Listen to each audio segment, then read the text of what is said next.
I swear to you, I will always be there for you. Halo, assalamualaikum warahmatullahi wabarakatuh. Ketemu lagi dengan saya Laura Irawati, si emak YouTuber. Oke, hari ini sebenarnya hari Minggu, harusnya hari ceria. Hanya saja karena saya hari ini baru saja sedikit merenov ruang di belakang saya, jadi agak lebih rapi gitu kan, karena diprotes juga. Ternyata alhamdulillah saya punya beberapa kritikus dari YouTube saya, Bu Laura itu kayaknya tempatnya kurang rapi deh, Bu Laura bukunya kayaknya kurang banyak gitu kan. Saya kebetulan di dalam rumah juga ada perpustakaan kecil yang akhirnya saya pindahkan juga sedikit demi sedikit ke sini gitu. Oke, masih seputar kemarin pelantikan Kadin Banten. Kebetulan di Kadin Banten itu banyak sekali berisi para pengusaha-pengusaha, baik yang sudah senior gitu kan, atau yang muda, startup baru gitu. Muda pasti gitu kan. Tapi saya nggak mau bicara masalah umur. Jadi kalau di pengusaha itu tidak boleh bicara umur, hanya ada jenjang senior dan junior gitu kan. Biar yang senior itu tetap muda gitu. Maksudnya saya. Hari Minggu jangan serius, harus ceria. Oke, saya akan sebenarnya kemarin itu pada saat pelantikan itu saya sudah terpikir akan membuat beberapa konten gitu kan, termasuk dengan Pak Jayabaya, termasuk dengan beberapa pengusaha-pengusaha muda dan pengusaha senior yang bisa kami jadikan inspirasi di konten Laura Irawati gitu kan. Tapi ternyata memang karena protokol kesehatan di mana tidak boleh memegang handphone, tidak boleh merekam gitu kan. Pokoknya ketat banget. Jadi akhirnya saya mati gaya kemarin, tidak bisa foto atau bikin video gitu kan seperti biasanya Laura gitu. Akhirnya membuat saya terinspirasi juga hari ini sambil mencoba background baru saya yang lebih rapi gitu kan, tentang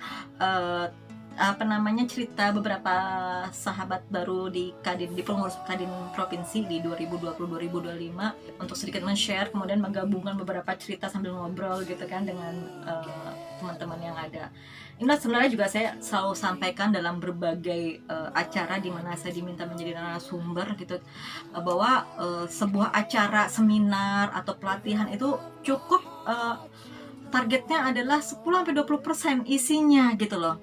Tapi yang terpenting saya selalu bilang, jika hadir dalam sebuah acara, undangan, atau dalam sebuah kegiatan, cari link, cari network, cari ilmu-ilmu baru dari pengalaman-pengalaman sesama peserta, atau dengan narasumber, atau bahkan dengan penyelenggara seperti pemerintah. Mengapa menjalin komunikasi, menjalin jaringan atau networking dalam sebuah kegiatan, atau misalnya hari kemarin dalam pelantikan Kadin itu berkenalan dengan pengusaha-pengusaha baru yang saya baru kenal. Karena sebagai pengusaha yang terpenting adalah bagaimana kita mendapatkan pelanggan. Ini baik produk atau jasa loh ya, artinya ini berlaku untuk semua. Karena kalau kita berusaha, berwirausaha, menjadi pengusaha, kita wajib untuk mendapatkan pelanggan agar kita mendapatkan profit ataupun laba perusahaan. Ya enggak? Ya dong. Masa bikin perusahaan hanya untuk etalase? Oke. Saya kemudian mencoba menyimpulkan, dan ternyata ada sebuah artikel yang pas banget dengan yang kemarin saya diskusi dengan beberapa sahabat tentang cara sukses usaha. Nih, ada 5 sifat penting wajib dimiliki pengusaha sukses. Nah, ini saya dapat pas banget dengan yang saya temui kemarin saat diskusi-diskusi singkat dengan rekan-rekan baru saya di pengurus Kadin Banten. Oke, apa aja sih gitu kan yang membuat kita menjadi bisa sukses dan berhasil? Saya juga masih belajar loh. Kalau saya menyampaikan ini bukan berarti saya sudah ahli, tapi saya juga belajar bagaimana nanti saya bisa ber-ATM, amati, tiru, modifikasi dari sahabat-sahabat sukses yang sudah ada dalam komunitas baru yang di mana saya berada, atau mungkin komunitas sebelumnya. Dan kita belajar langsung kepada ahlinya, kepada pelaku usahanya, tuh kita jadi belajar berbagai macam value yang bisa kita ambil sebagai pembelajaran bagi kita gitu loh. Gitu ya. Oke, lanjut. Oke, apa aja sih ciri atau 5 sifat penting wajib memiliki pengusaha sukses? Seperti biasa selalu ada nanti linknya yang bisa sahabat-sahabat klik, dan kemudian bisa langsung lihat juga tentang keterangan di dalamnya, karena saya akan coba menyampaikan dengan bahasa yang lebih sederhana dan juga dengan contoh yang ada di sekitar kita. Oke, yang pertama, taro, Yang pertama, orang sukses memiliki tujuan yang jelas. Nah, ini ada sesuatu yang unik yang saya pelajari juga dari beberapa sahabat saya yang sudah menjadi pengusaha sukses, gitu kan. Apa aja? Nah, ini yang seringkali menjadi kelebihan daripada sahabat-sahabat saya yang berhasil dan kemudian mempunyai beberapa perusahaan yang meskipun COVID tetap berjalan dengan baik. Apa itu? Nah, ini yang saya pelajari dari sahabat saya yang berhasil menjalankan usahanya dan kemudian mempunyai beberapa perusahaan di beberapa tempat, yaitu panggilan hati atau intuisi.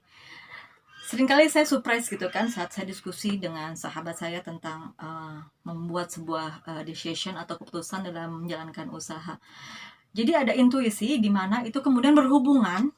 Intuisi adalah panggilan hati, artinya kalau kita melihat satu persatu, feeling saya kayaknya nggak enak deh gitu kan jika ini dijalankan gitu, seperti itu. Nah, intuisi ini juga tetap harus dihubungkan dengan visi misi perusahaan. Karena kalau kita punya perusahaan tapi kita tidak punya visi misi, perusahaan itu akan menjadi seperti apa ke depannya, sama juga bohong. Untuk seorang pengusaha sukses, dia wajib punya tujuan yang jelas. Artinya saat dia membentuk perusahaan ini, dia tahu intuisi atau feelingnya gitu kan, sudah jelas bahwa ini akan dibawa kemana dengan visi misi dan juga tahu bagaimana kemudian mencapai tujuan yang jelas gitu. Oke, sekarang yang kedua, sifat wajib yang dimiliki oleh calon pengusaha sukses adalah pintar mengecoh kompetitor. Seperti apa ya? Nah, ini contohnya adalah saya mau mencontohkan martabak Markobar. Mungkin kalau sahabat-sahabat sering dengar, ini adalah martabak yang dimiliki oleh anak Pak Presiden kita, Pak Jokowi, Gilang Rakabumi, yang kemudian membumingkan martabaknya. Padahal martabak kalau kita lihat sekitar banyak loh ya di sekitar kita. Dan ini juga saya pernah tentang Mas Gibran ini saya juga pernah tulis dalam Kompasiana, dan saat saya cek ternyata di 2016 saya bikin waktu itu sedang booming-boomingnya. Saya menulis tentang artikel anak presiden kok jualan martabak. Ini artinya kan mengecoh sebenarnya. Martabak berapa ya labanya dan seorang anak presiden gitu loh. Nah, itu sempat membuat seorang emak-emak Laura waktu itu saya aktif di Kompasiana. Kalau sahabat-sahabat lihat, ini saya lihat kan ya, agak sombong dikit. Ini waktu tahun 2016 itu, saya itu menulis di Rubrik Humaniora tentang anak presiden kok jualan martabak ini sampai 200.000 pembaca yang baca gitu loh. Wow, sombong. Bukan, artinya ini pengusaha baru, startup gitu kan, yang kemudian menjadi rising star hanya karena berjualan martabak gitu loh. Kalau sahabat-sahabat saya kebanyakan konstruksi gitu kan, transportasi gitu tuh, perusahaan-perusahaan besar. Nah, ini martabak gitu loh. Nah, ternyata itu menjadi sebuah bisnis yang sangat menguntungkan untuk seorang Rakabumi yang gitu kan, Gibran Rakabumi yang notabene adalah seorang anak presiden gitu. Nah, ini beliau ini anak muda ini nih saya perlihatkan, beliau ini berhasil gitu untuk mengecoh para pengusaha-pengusaha kuliner yang sudah ada, kemudian dia menjadi pengusaha sukses di bidang kuliner, terutama di martabak, dan juga bahkan di kota Solonya dia itu punya catering dan event organizer yang sangat besar tanpa perlu tergantung oleh bapaknya, dan akhirnya bisa membuat seorang Gibran Rakabumi, anak presiden, bisa kemudian mengungguli daripada para pengusaha-pengusaha martabak dan kuliner lainnya yang sudah ada gitu loh. Tadi pintar mengecoh kompetitor. Dan salah satu yang menjadi catatan juga bahwa tidak harus kita sebagai startup atau pengusaha baru mencari inovasi gitu. Inovasi itu kan sesuatu yang mungkin tidak semua orang bisa atau tidak semua orang sanggup untuk membuat inovasi. Jadi dalam dunia startup atau dunia pengusaha yang baru memulai, ada sebuah prinsip yang bisa kita tiru, yaitu ATM. Amati, tiru, modifikasi. Karena tadi terkadang mungkin kita sulit untuk berinovasi benar-benar baru dalam sebuah usaha. Jadi ATM itu bukan hal yang salah, bukan hal yang tabu, karena memang dari situlah kemudian kita bisa mencoba mengelaborasi, membandingkan dari usaha yang sudah berhasil sebelumnya gitu. Jadi untuk sahabat-sahabat yang merasa mungkin idenya tidak terlalu banyak gitu kan untuk bisa berkreasi usaha, cari nih, sekarang Google itu bisa apa aja ada di sana, apa sih usaha yang sedang, tren saat ini, apalagi terutama di era Covid yang masih survive. Nah, diklik kemudian dicari nih apakah ini bisa menjadi, usaha baru saya di 2021 atau mungkin, oh saya harus menambah lagi usaha saya dengan, bisnis seperti A, B, C gitu. Nah, itu bisa sahabat-sahabat, amati, tiru, dan modifikasi, dan itu bisa dicari di internet, atau tadi bergaul, bergabung dengan komunitas atau organisasi profesi seperti yang saya sampaikan sebelum di depan dengan Kadin seperti itu. Oke, kita akan lanjut ke yang ketiga. Sudah pasti untuk menjadi sukses seorang pengusaha itu, baik baru ataupun sudah lama berjalan, harus ulet dan pantang menyerah. Tuh disebutkan di sini, harus ulet dan pantang menyerah. Nah, untuk ini saya mau mencontohkan seorang menteri baru gitu kan, Pak Sandiaga Uno. Cara gitu. Yang beliau sekarang menjadi menteri gitu kan, Menteri Kemenkraf RI. Dan loh, itu kok kata saya ya sama beliau. Alhamdulillah saya pernah satu panggung dengan beliau menjadi narasumber, dan itu sebuah penghargaan dan juga pengalaman tersendiri, dan saya belajar menjadi orang besar itu ternyata tidak harus sombong gitu kan untuk jadi orang besar. Oke, saya mulai lagi tadi tentang Pak Sandiaga Uno, tentang kata pantang menyerah.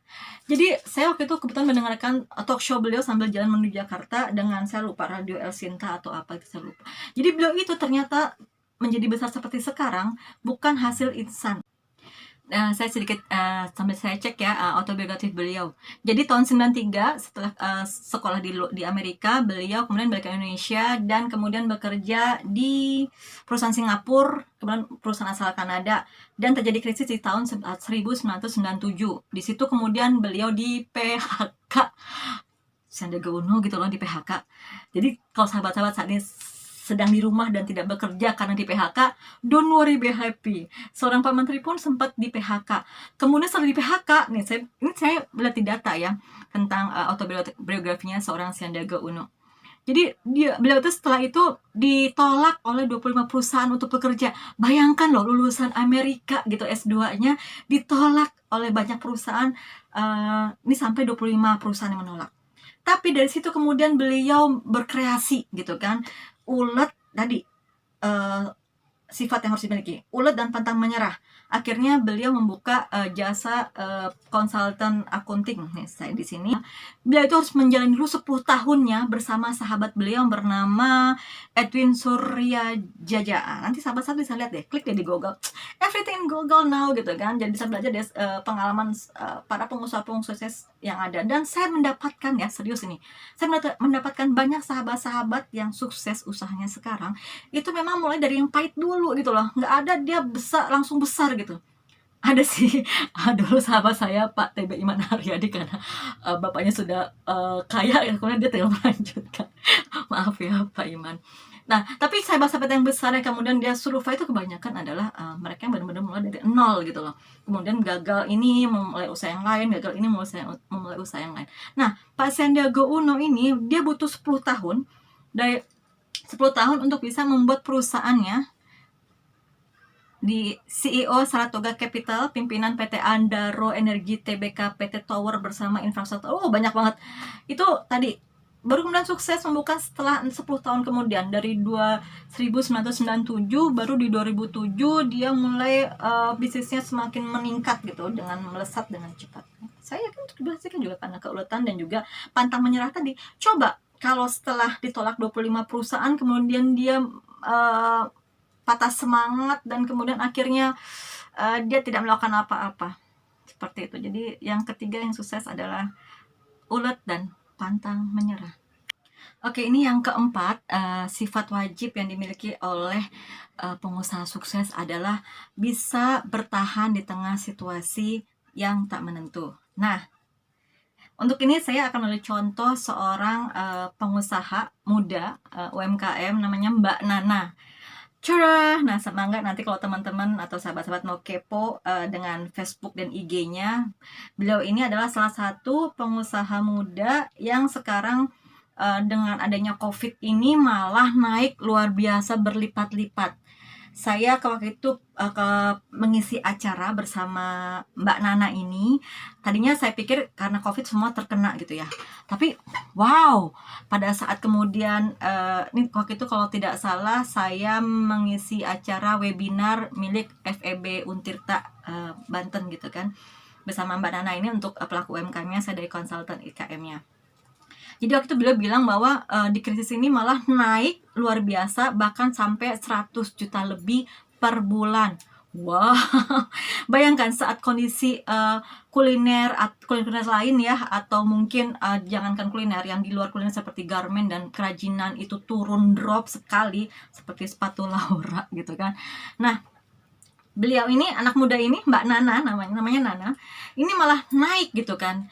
Ternyata dia memakai konsep yang memang sedang digenjot oleh pemerintah untuk menggunakan digitalisasi atau marketing online. Dia memakai memakai GoFood ya untuk pengirimannya yang sudah ada di sana, diregistrkan di situ. Dan juga saya lihat di sini aktif sekali, setiap hari ada update. Nih Banana Cake Cilegon, Banana saya ambil ya gitu kan, untuk contoh sahabat-sahabat yang mungkin saat ini bisnisnya sedang drop di COVID ini. Jadi dengan kondisi ini, di mana kondisi banyak orang segan atau mengikuti anjuran pemerintah untuk di rumah saja seperti saya hari ini. Sombong, saya di rumah sombong. Dan sekarang malah sudah punya 3 outlet. Outlet yang pertama ada di Arga Bajapura gitu kan, di Grogol. Yang kedua di Sukmajaya, yang satunya di Serang. Nah ini kemudian membuat tadi oplah atau omsetnya itu sudah mencapai lebih dari 100 juta sebulan. Wow gitu kan. Dan memang saya lihat Mbak Nana ini selalu berinovasi dengan produk, dan sekarang sudah cantik banget. Kalau untuk kita membawa oleh-oleh kan kemasannya cantik gitu. Nah sekarang Mbak Nana ini sudah oke banget. Dan tahu nggak uniknya? Dia mulai ini saat diledekin suaminya bikin kue ulang tahun bantat. Nah akhirnya dia berinovasi dan akhirnya malah jadi buka usaha bersama suaminya. Oke, yang terakhir dari 5 sifat wajib dimiliki oleh pengusaha sukses adalah kepuasan pelanggan. Cara gitu. Karena memang tadi untuk seorang pengusaha sukses, prinsipnya ini, banyak pelanggan, banyak uang. Dan lebih, kalau sudah di-upgrade lagi, pelanggan tetap adalah keuntungan jangka panjang. Nah, untuk yang ini saya mencontohkan sahabat saya, Bapak Anis Salam. Pak Anis, izin ya. Nah, ini profil beliau, bisa dikepoin juga Facebooknya.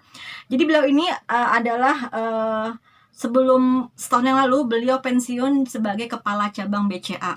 Kepala cabang BCA gitu loh, bank terbesar di Indonesia gitu kan, yang dimana beliau tentu saja sebagai pejabat sering ada di kursi bagusnya, tapi nggak deng, beliau tuh meskipun dulu masih di kepala cabang BCA, waktu itu kan memang kebetulan saya kan sudah banyak dikenal gitu ya, dan beliau tuh ngeliat saya gitu, beliau menghampiri saya lagi antri kan, duduk dengan manis gitu di bank BCA gitu kan, antri dengan seperti yang lain, seperti nasabah yang lain. Terus beliau mendatangi, "Bu, maaf, Ibu Bu Laura?" "Iya," katanya gitu. "Saya Pak Anis, Ibu ke ruangan saya," gitu kan. Terus saya gitu kan, "Oh, kita ke ruangan Pak? Oh, oke. Tapi saya lagi nunggu Pak." "Udah nggak apa-apa, nanti abis dari ruangan saya Ibu bisa langsung maju di customer." Ih, keren banget deh beliau. Terus kemudian kita ngobrol-ngobrol, ternyata beliau punya program waktu itu di BCA untuk program UMKM. Memang karena waktu saya mengendorse diri saya di Facebook sebagai konsultan UMKM dan juga bergerak dengan PIUKU, Pusat Inkubator Wirausaha. Jadi beliau mungkin kenal dengan wajah saya yang familiar di mana-mana. Saya agak narsis. Bukan narsis sebenarnya, itu adalah bagian dari marketing jasa konsultan IKM UKM yang saya miliki sebenarnya gitu loh, bukan narsis. Ayo hater, cintailah saya gitu. Ya, seperti itu. Jadi beliau ternyata setelah pensiun tetap memakai jiwa humble beliau itu sebagai pengusaha, sebagai pejabat, pemimpin Bank BCA Cilegon. Beliau pakai saat beliau pensiun, beliau membuka hidroponik. Nah, kami ada pengalaman waktu itu di HIPI, kebetulan kami mengadakan webinar nasional, di mana kami mengadakannya di geraha milik beliau, geraha hidroponik yang bagus banget. Saya perlihatkan ya, karena saya memang sangat mencintai alam gitu. Saat melihat sayur-sayuran hidroponik itu, saya langsung wah gitu. Karena ada sahabat saya Bu Indah juga, kami berdua ibu-ibu pengusaha yang sangat mencintai alam dan sayuran hijau. Terkesan sih Mas banget. Nah saat kami ada di Geraha Hidroponik tersebut bersama saya lupa sekitar 12 orang pengurus HIPI Banten di situ untuk melakukan webinar bersama, itu beliau ada karyawan di situ di gerahanya, tapi kemudian saya melihat, saya sempat, aduh saya nggak enak, Pak apa yang bisa saya bantu Pak? Ah nggak, udah Bu Laura duduk aja gitu kan, kata beliau gitu. Dan sebelumnya juga beliau selalu intens komunikasi dengan saya, Bu Laura maunya seperti apa, tempat duduknya, settingnya, Bu Laura butuh apa, Bu Laura makannya apa, seperti itu kan, karena kebetulan saya bagian dari panitia sibuk kemarin. Itu tadi, karena beliau tahu untuk jadi pengusaha yang sukses itu kepuasan pelanggan adalah nomor satu. Jadi kemarin itu saya sangat belajar sekali kepada Pak Anies. Pak Anies keren banget kemarin Pak. Jadi saya sangat belajar, dia nggak nyuruh karyawannya untuk ABC di depan kami gitu, malah beliau yang melayani kami gitu. Artinya butuh apa Bu Laura, Bapak butuh apa gitu. Jadi saya sampai terkagum-kagum dengan cara beliau mengkomunikasikan juga, dan kemudian dalam tanda kutip melayani kami yang ada di Sempral ini. Bahkan mungkin kami di bawah levelnya beliau sebenarnya untuk masalah senioritas, dan karena beliau sendiri saat ini masih menjadi ketua SIA Banten. Oke, jadi tadi 5 hal penting yang dibutuhkan oleh kita untuk menjadi pengusaha yang sukses gitu kan. Moga-moga menjadi inspirasi bagi saya dan juga bagi sahabat-sahabat, karena sekali lagi saya tidak pernah ingin mengajari atau memberi kuliah, tapi sebenarnya juga menjadi pembelajaran bagi saya untuk mengingatkan kembali bagi saya, oke, kalau kamu mau jadi pengusaha sukses Laura gitu kan, lakukan 5 hal ini agar kamu survive gitu loh sebenarnya sih. Oke, sebelum menutup diskusi informal hari ini gitu kan, dari emak YouTuber, saya ingin mengutip satu kalimat bijak dari Pak Bob Sadino. Tahu kan Pak Bob Sadino yang kalau kemana-mana pakai celana pendek gitu, almarhum ya. Dan beliau tuh selalu menyampaikan hal ini kepada orang-orang yang bertanya bisnis apa yang bagus untuk dijalankan gitu. Jadi bisnis yang bagus adalah bisnis yang dikerjakan, bukan bisnis yang ditanyakan terus-menerus. Jadi kalau sahabat mau sukses, do it now, lakukan sekarang. Jangan nunggu nanti, nunggu COVID berhenti, nunggu ada uang, nunggu ada kesempatan. Jangan. Yuk, sekarang juga mulai hari ini tulis, kemudian catat, kemudian tentukan mau menjadi pengusaha sukses. Yuk, mulai bergerak dari sekarang. Oke, demikian dari saya. Terima kasih. Assalamualaikum warahmatullahi wabarakatuh.